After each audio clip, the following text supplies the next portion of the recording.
Bismillah, alhamdulillah, wassalatu wassalamu ala rasulillah.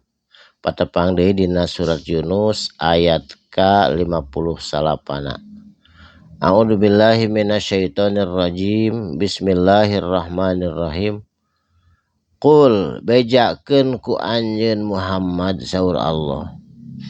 Ara'aitum naha anjeun teu ningali atawa teu nempo ma'anzalallahu naon perkara anzala nurunkeun Allahu Gusti Allah. Nurunkeun naon Gusti Allah lakum pikeun anjeun kabeh mir rizqin tina pirang-pirang rizki. Rizki teh asalna diturunkeun ku Allah teh halal sadayana ge kecuali nu diharamkeun. Hurimat alaikumul maytatu wadama wal hamal hinjir tah eta nu diharamkeun mah. Bangke, darah, jeung daging babi jeung sajabana anu tos dijelaskeun haram padahal nu sanesna mah halal. Paja'atum jeung mangka dijadikeun ku anjeun minhu tina eta barang halal anu rizki teh haroman jadi haram wahalalan jeung jadi halal. Kana haram kumaha geus pugu eta teh misalna rizki teh halal dipake judi hasilna jadi haram, diribakeun hasilnya jadi haram padahal asalna mah halal. Ngan kitu manusia mah sok kadang-kadang pinter tapi kabalingan duit geus jelas halal dipake ngagade guda-gade nyarane jadi haram. Padahal aslina mah halal asalna mah kecuali nu diharamkeun.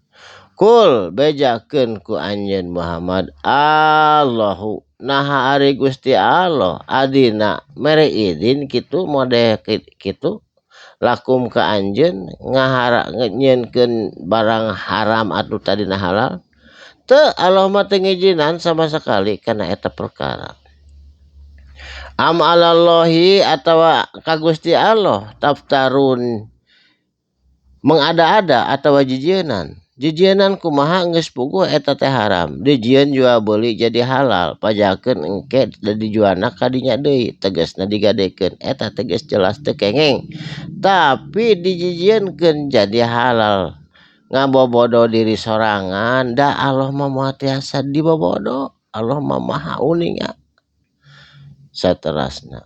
Wa madonu jeung naon perkara donu anu disangkakeun kusaha alladzina yaftaruna ku jama-jama anu jijieunnan ka Gusti Allah. Nyaeta nu tadi teh contoh kecil padahal seueur contoh nu sanesna. Jual beli tapi kudu dibeli deui engke ku urang cenah da jual beli ijab kabulna ge padahal eta teh guda-gade nyarane anu teu kengeng teh tapi da kumaha tos bermasyarakat eta teh tebihan lamun tiasa mah. Nu kitu teh nu jijieunnan ka Allah teh alallahi kadziba ka Gusti Allah ngabohongkeun padahal ngabohongkeun diri sorangan eta teh nu kitu teh. Tah nu kitu naon balasanana azab atawa siksaan ti Allah iraha yaumal kiamati dina poe kiamat. Di dunia ge geus teu barokah duit nu haram mah komo deui yaumal kiamah kengeng azab anu kacida peurihna. Saterasna innallaha sanyana ari Gusti Allah ladul fadlin eta Gusti Allah anu ngamiliki fadlin nyaeta keutamaan karunia min fadlilah fadilah Allah anu ngamiliki Allah gaduhan nu ngagaduhan karunia ala nasi ka jalma-jalma. Jadi sadayana jalma ge dipasihan karunia fadilahna teh ti Gusti Allah.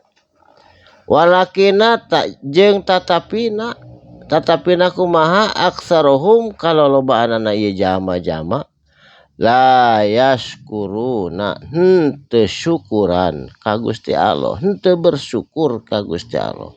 Sabab ari bentukna syukur mah nebihan nu dilarang ku Allah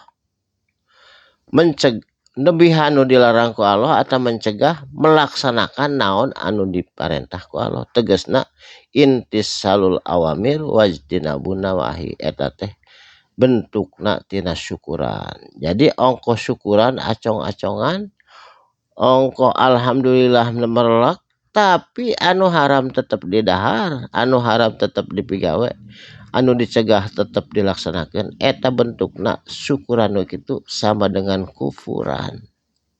Ongko katingalina syukuran padahal eta teh kufur ka Gusti Allah. Sabab naon? Anu dicegah tetap dipigawe, anu diparentah tetap teu dipigawe. Eta teh bentuk syukuran teh nyaeta intisalul awamir wajtinabun nawahi. Melaksanakan naon anu diparentah, ngajauhan anu dilarang. Eta bentuk syukuran ka Gusti Allah.